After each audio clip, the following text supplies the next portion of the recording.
الحمد لله نحمده ونستعينه ونستغفره ونؤمن به ونتوكل عليه ونعوذ بالله من شرور أنفسنا ومن سيئات أعمالنا من يهده الله فلا مضل له ومن يضلله فلا هادي له قال الله تبارك وتعالى في كلامه المجيد والفرقان الحميد وإذا قرئ القرآن فاستمعوا له وأنصتوا وقال النبي صلى الله عليه وسلم لا صلاة لمن لم يقرأ بفاتحة الكتاب صدق اللہ العظیم۔ آج ہم انشاءاللہ آج کے درس کے اندر سورۃ الفاتحہ کے صرف فضائل بیان کریں گے، کیونکہ مفسرین نے بے شمار فضائل بیان کیے ہیں اس کے، اور میں پہلے بھی بتا چکا ہوں آپ کو بسم اللہ کی تفسیر کے اندر کہ پورے کے پورے قرآن کا نچوڑ ہے سورۃ الفاتحہ، اور پورا کا پورا قرآن تمام کتابوں کا اور تمام صحیفوں کا نچوڑ ہے۔ تو سورۃ الفاتحہ کے بہت سارے فضائل ہیں۔ ایک حدیث میں آتا ہے کہ سورۃ الفاتحہ جو ہے وہ جبریل امین لے کر نہیں آئے۔ جب سورۃ الفاتحہ نازل ہوئی تو نبی کریم صلی اللہ علیہ وسلم مسجد نبوی میں موجود تھے اور جبریل امین ان کے ساتھ ہی بیٹھے ہوئے، تو ایک دم سے دھماکہ ہوا۔ تو آپ علیہ الصلوۃ والسلام نے جبریل امین سے پوچھا کہ یہ کیا ہوا؟ تو انہوں نے کہا کہ ایک فرشتہ آ رہا ہے جو آج تک کبھی روئے زمین پر پہلے کبھی نہیں آیا، اور وہ ایک کلام لے کر آ رہا ہے جو آج تک اللہ رب العزت نے کسی نبی پر پہلے نازل نہیں کیا۔ تو وہ کلام کیا تھا؟ وہ کلام یہ تھا کہ اللہ رب العزت کے پیارے حبیب صلی اللہ علیہ وسلم فرماتے کہ مجھے دو کلام عطا کیے گئے، اور وہ فرشتہ دو کلام لے کر آیا اور اس نے خوشخبری دی، بنورین، دو نوروں کی خوشخبری دی، ایک سورۃ الفاتحہ اور دوسرا سورۃ البقرہ کا آخری رکوع آمن الرسول سے آگے تک۔ تو نبی کریم صلی اللہ علیہ وسلم نے فرمایا کہ یہ دو نور مجھے ایسے عطا کیے گئے جو آج تک کبھی کسی نبی پر نازل نہیں ہوئے، نہ اس سے پہلے اور نہ آج کے بعد کبھی نازل ہوں گے، اور پورے کے پورے قرآن میں ان دو کے مقابلے میں کوئی اور سورت اتنی زیادہ عظمت والی نہیں ہے۔ سورۃ الفاتحہ ایسی بھی سورت۔ اور ایک اور حدیث ہے جس میں نبی کریم صلی اللہ علیہ وسلم فرما رہے ہیں کہ اوتیت المثانیہ مکان التوراۃ والمائدہ مکان الانجیل والحوامیم مکان الزبور وفضلت بالمفصلات۔ یعنی آپ علیہ الصلوۃ والسلام فرما رہے ہیں تورات کے بارے میں یہ کہا جاتا ہے کہ تورات جو ہے وہ بڑی ضخیم کتاب تھی، کتابوں میں سب سے زیادہ احکامات جو ہیں وہ تورات کے اندر نازل ہیں، تو بڑی ضخیم کتاب تھی۔ تو آپ علیہ الصلوۃ والسلام فرما رہے ہیں کہ اتنی ضخیم اور اتنی بڑی اور اتنے احکامات والی کتاب کے مقابلے میں اللہ رب العزت نے صرف اور صرف سورۃ الفاتحہ مجھے عطا کر دی۔ یعنی جتنے احکامات تورات کے اندر موجود تھے اللہ رب العزت نے 7 آیات والی سورت کے اندر وہ سارے کے سارے احکامات نازل کر دیے۔ سوچنے کی بات ہے کہ 7 آیات کے اندر وہ سارے احکامات جو موسیٰ علیہ الصلوۃ والسلام پر تورات کے اندر نازل ہوئے وہ کیسے آ سکتے ہیں؟ انشاءاللہ آگے میں بتاتا ہوں اس کے بارے میں۔ اور پھر فرمائیں کہ المائدہ تو مکان الانجیل، سورۃ المائدہ اس کے اندر جتنے احکامات ہیں وہ سارے کے سارے انجیل میں تھے، یعنی انجیل کا نچوڑ اللہ رب العزت نے سورۃ المائدہ کی صورت میں مجھے دے دی۔ سورۃ المائدہ جو ہے وہ انجیل کا نچوڑ ہے۔ والحوامیم مکان الزبور، اور زبور جو ہے اس کے بدلے اللہ رب العزت نے حامیم کی جو صورتیں ہیں تقریباً 7 صورتیں ہیں قرآن کریم کے اندر، 24ویں پارے سے شروع ہو جاتی ہیں، 7 صورتیں، وہ 7 کی 7 صورتیں اللہ رب العزت نے کس کے بدلے نازل کی؟ زبور کے بدلے۔ اور پھر آگے فرمایا وَفُضِّلْتُ بِالْمُفَصَّلَاتِ، اور جو باقی قرآن ہے اس کے بدلے اللہ رب العزت نے تمام انبیاء پر مجھے عظمت عطا فرمائی، مجھے عزت اور بزرگی عطا فرمائی۔ تو یہ سورۃ الفاتحہ کی فضیلت میں سے ہے کہ اللہ رب العزت نے پوری کی پوری تورات کے مقابلے میں صرف سورۃ الفاتحہ نازل فرمائی۔ امام رازی رحمۃ اللہ علیہ نے تفسیر کبیر کے اندر جو پہلی جلد لکھی ہے، پہلی جلد کے اندر صرف سورۃ الفاتحہ لکھی، اور ایک جمعے کے خطبے کے اندر وہ فرما رہے تھے کہ سورۃ الفاتحہ کے اندر 10,000 سے زیادہ مسائل موجود ہیں۔ تو لوگوں نے ان کا مذاق شروع کر دیا کہ یہ کیسی عجیب بات کر رہے، ایک 7 آیات والی سورت کے اندر 10,000 مسائل کیسے آ سکتے؟ تو امام رازی رحمۃ اللہ علیہ نے تفسیر کبیر لکھنا شروع کی، اور پہلی جلد کے اندر صرف اور صرف سورۃ الفاتحہ کی تفسیر لکھی، جس کے اندر 10,000 مسائل لکھے ہوئے، 10,000 مسائل۔ تو یہ سورۃ فاتحہ کی فضیلت ہے کہ اللہ رب العزت نے اس کے اندر سارے کے سارے اولین و آخرین کا جتنا علم تھا اللہ رب العزت نے سورۃ الفاتحہ میں جمع کر دیا۔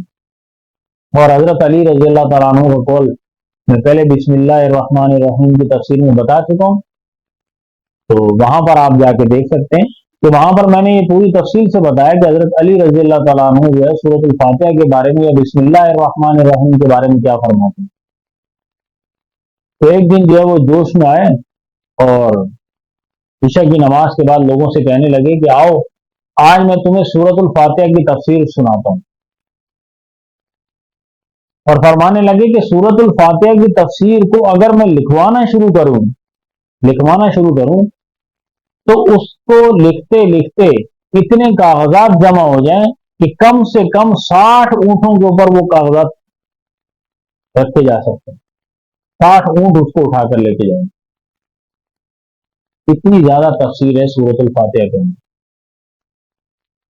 اور یہ صرف زبانی کلامی نہیں، ایک دن عشاء کی نماز کے بعد صحابہ سے کہنے لگے میں تمہیں سورۃ الفاتحہ کی تفسیر سناتا ہوں، بسم اللہ الرحمن الرحیم سے شروع کیا اور صرف با کے اوپر تفسیر بیان کرنا شروع کی، یہاں تک کہ فجر کی اذان ہو گئی، با کی تفسیر ختم نہ ہوئی۔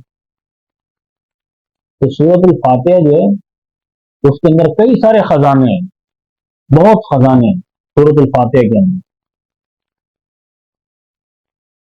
اور ایک مشہور حدیث ہے، امام بخاری رحمۃ اللہ علیہ نے اس کو نقل کیا ہے، اور اس حدیث کے راوی ہیں ابی سعید ابن معلہ صحابی ہیں۔ وہ فرماتے ہیں کہ نبی کریم صلی اللہ علیہ وسلم کے ساتھ میں مسجد میں موجود تھا، تو آپ علیہ الصلوۃ والسلام نے مجھے فرمایا کہ الا اعلمک اعظم سورۃ فی القرآن، کہ کیا میں تمہیں قرآن کریم کی سب سے عظیم سورت نہ بتاؤں؟ قبل ان تخرج من المسجد، یہاں تک کہ مسجد سے تم نکل جاؤ، یعنی میں مسجد سے نکلنے سے پہلے میں تمہیں ایک سورت بتاؤں گا جو قرآن کریم کی سب سے عظیم سورت ہے۔ فاخذ بیدی، پھر انہوں نے میرے ہاتھ کو پکڑ لیا، ولما اردنا، جب ہم نے ارادہ کیا، ان نخرج، جب ہم مسجد سے نکلنے لگے، مسجد سے نکلنے کا ہم نے ارادہ کیا، تو میں نے آپ علیہ الصلوۃ والسلام کو یاد دلایا، قلت یا رسول اللہ، اے اللہ کے رسول، انک قلت، آپ نے مجھے کہا تھا، لأعلمنک اعظم سورۃ من القرآن، کہ میں تمہیں ایک عظیم سورت قرآن کریم کی بتاؤں گا، تو وہ کیا ہے؟ قال، نبی کریم صلی اللہ علیہ وسلم نے فرمایا الحمدللہ رب العالمین، اور پوری سورۃ الفاتحہ دہرائی، اور پھر فرمایا یسبع المثانی والقرآن العظیم الذی اوتیتہ، یہ 7 آیات اللہ رب العزت نے مجھے ایسی عطا کی ہیں کہ سب المثانی اور قرآن عظیم اس کو کہا گیا سورت۔ تو مفسرین نے اس کے مختلف نام ذکر کیے ہیں۔ یہ واحد سورت قرآن کریم کے اندر موجود ہے جس کے کئی سارے نام ہیں، ام الکتاب، فاتحۃ الکتاب، الشفاء، ام القرآن، اور سورت الکنز، سورت الکافیہ، سورت الوافیہ، سورت الشافیہ، سورت الشفاء، سبع المثانی، نور، اور رقیہ، سورۃ الحمد، سورۃ الدعا، تعلیم المسئلہ، اور سورۃ الحاجات، سورۃ التفویض، سورۃ السوال، سورۃ الصلاۃ، بہت سارے نام، اور ہر نام کے پیچھے وجہ تسمیہ بھی موجود ہے۔ ایسا نہیں کہ انہوں نے ہوا میں بات کر دی، ہر سورت کا جو بھی نام رکھا گیا، ہر نام کے پیچھے ایک وجہ تسمیہ موجود ہے۔ سورۃ الشفا کیوں کہا جاتا ہے؟ کیونکہ نبی کریم صلی اللہ علیہ وسلم نے فرمایا کہ اپنے بیماروں کے اوپر پڑھ کے پھونکا کرو، کسی بھی بیماری کے لیے آپ اس کو پڑھ کر پھونکے تو یہ شفا ہے۔ فاتحۃ الکتاب کیوں کہا گیا؟ کیونکہ ابتدا میں ہی اللہ رب العزت نے اپنے کتاب کی ابتدا اس سے کی، اس لیے فاتحۃ الکتاب۔ فاتحہ کہتے ہیں کسی کام کو شروع کرنا، ابتدا کرنا۔ ام الکتاب کیوں کہا گیا؟ کیونکہ تمام کی تمام کتابوں کا نچوڑ ہے قرآن کریم، اور قرآن کریم کا مکمل نچوڑ کیا ہے؟ سورۃ الفاتحہ، تو ام الکتاب ہو۔ سورۃ الکنز کیوں کہا گیا؟ تمام کے تمام خزانے جو اللہ رب العزت نے تورات، زبور اور انجیل میں نازل کیے، وہ قرآن میں نازل کر دیے۔ قرآن ان کا مجموعہ ہو تمام خزانوں کا، اور سارے کے سارے خزانے اللہ رب العزت نے جو قرآن میں نازل کیے وہ سورۃ الفاتحہ میں جمع کر۔ تو ہر نام کی جو ہے وجہ تسمیہ۔ اگر میں مزید اس کی تفصیل میں جاؤں گا تو بات لمبی ہو جائے گی۔ خیر،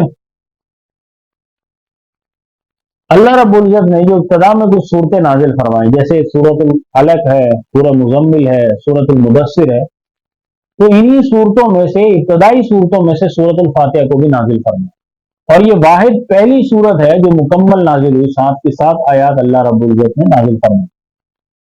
ورنہ سورہ علق جو ہے وہ بھی مکمل نازل نہیں ہوئی، سورہ مزمل بھی مکمل نازل نہیں ہوئی، سورہ مدثر آئی وہ بھی مکمل نہیں تھی، لیکن سورۃ الفاتحہ جو ہے اس کی 7 کی 7 آیات اللہ رب العزت نے مکمل نازل فرمائی۔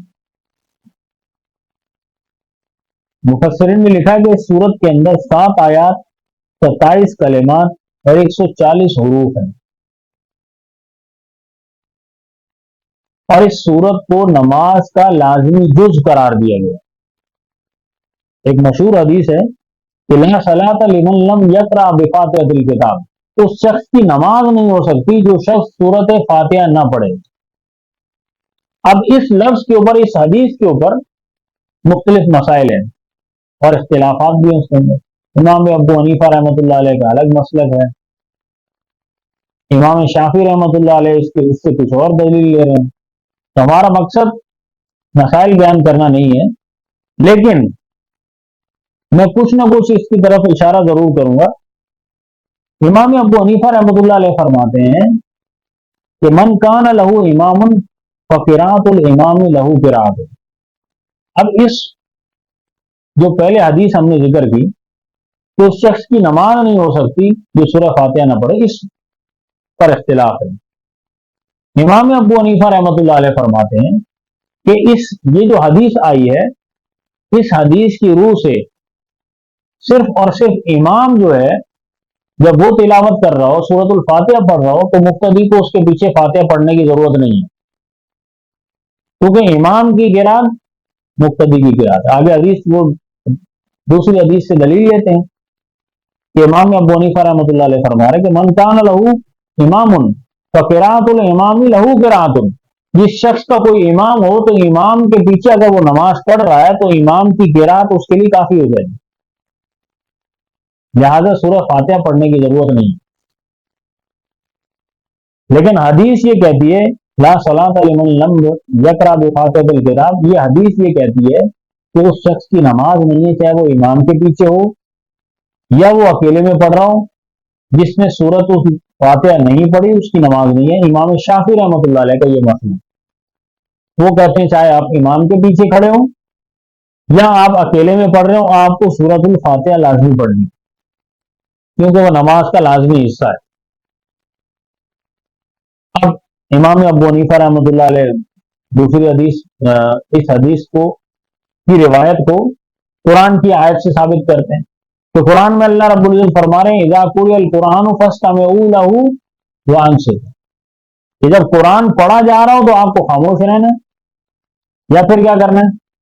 فاستمعوا له، اس کو سنو یا پھر خاموش رہو۔ اب اگر امام قرات کر رہا ہے تو قرات میں سورہ فاتحہ بھی شامل ہے اور اس کے ساتھ جو سورج ملائی جا رہی ہے وہ بھی شامل ہے. لہذا جب امام قرات کر رہا ہے تو خاموشی سے اس کو سنو. امام صاحب یہ کہتے ہیں، امام ابو حنیفہ رحمۃ اللہ. تو امام شافعی رحمۃ اللہ علیہ فرماتے کہ وہ جو قرآن کی آیت ہے وہ تو خطبات کے بارے میں، جو جمعے کے خطبے ان کے بارے میں آ رہی، کہ جمعے کے خطبے کے اندر قرآن کی آیات پڑھی جا رہی ہوتی ہے تو خاموشی سے سنو. اور اسی کے اندر امام مالک رحمۃ اللہ علیہ ان کا کہنا یہ ہے، اور ان کا مسلک تھوڑا اعتدال پر ہے. وہ یہ کہتے ہیں کہ اگر جاہری نمازیں ہوں جس میں امام قرات کر رہا ہو تو اس میں خاموشی سے سنو، امام کے پیچھے تلاوت نہ کرو. لیکن جو سری نمازیں ہیں جس کے اندر امام خاموش ہوتا ہے تو اس کے اندر سورۃ الفاتحہ پڑھ لیں.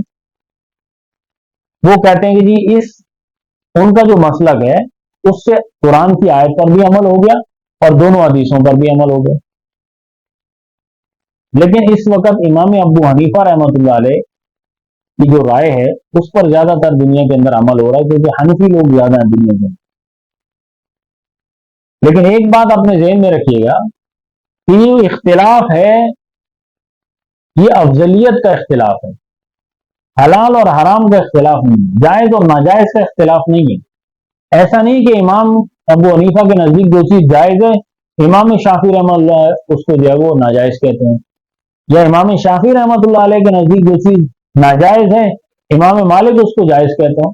جائز ناجائز اور حلال حرام کی بات نہیں ہے، اور اولیت کی جو ہے نا اختلاف ہے، افضلیت کا اختلاف ہے کہ افضل کیا ہے.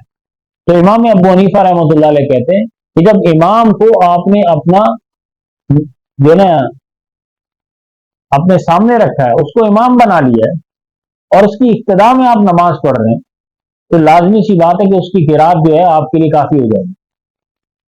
جیسے امام رکوع کرتا ہے تو آپ رکوع کرتے ہیں، امام سجدہ کرتا ہے تو آپ سجدہ کرتے ہیں، امام سلام پھیرتا ہے تو آپ سلام کرتے ہیں. امام سے پہلے آپ کوئی عمل نہیں کر سکتے.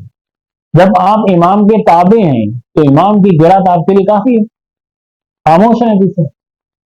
تو امام ابو حنیفہ رحمۃ اللہ علیہ کے جو دلائل ہیں وہ بہت ہی زیادہ مضبوط ہوتے ہیں. لہٰذا امام شافعی رحمۃ اللہ علیہ اگر ان سے اختلاف بھی کرتے ہیں تو صرف اور صرف افضلیت میں کرتے ہیں، جائز ناجائز کا کوئی مسئلہ نہیں. تو یہ سارے کے سارے دلائل اور یہ سارے کے ساری چیزیں جو ہیں یہ سورۃ الفاتحہ کی فضیلت کو اجاگر کرتی ہیں کہ اللہ رب العزت نے ایسی صورت پہلے کبھی نازل نہیں کی، اور نہ قرآن کریم کے اندر کہیں اور کوئی ایسی آیات یا کوئی ایسی صورت موجود ہے جو اس سورۃ الفاتحہ کا مقابلہ کر سکتی ہے. اور بعض علماء نے تو یہ لکھا ہے کہ سورۃ الفاتحہ آیت الکرسی سے بھی زیادہ افضل ہے، جبکہ بعض علماء جو ہے وہ اس میں اختلاف کرتے ہیں، وہ کہتے ہیں کہ نہیں، سورۃ الفاتحہ سے زیادہ افضل ہے آیت الکرسی. لیکن خیر یہ بھی کوئی حلال حرام یا جائز ناجائز والا فرق جو ہے نا اختلاف نہیں ہے. تو انشاءاللہ اگلی ویڈیو کے اندر ہم ترجمے کے ساتھ سورۃ الفاتحہ کی باقی تشریح کریں گے. تب تک کے لیے اجازت دیجیے. السلام علیکم.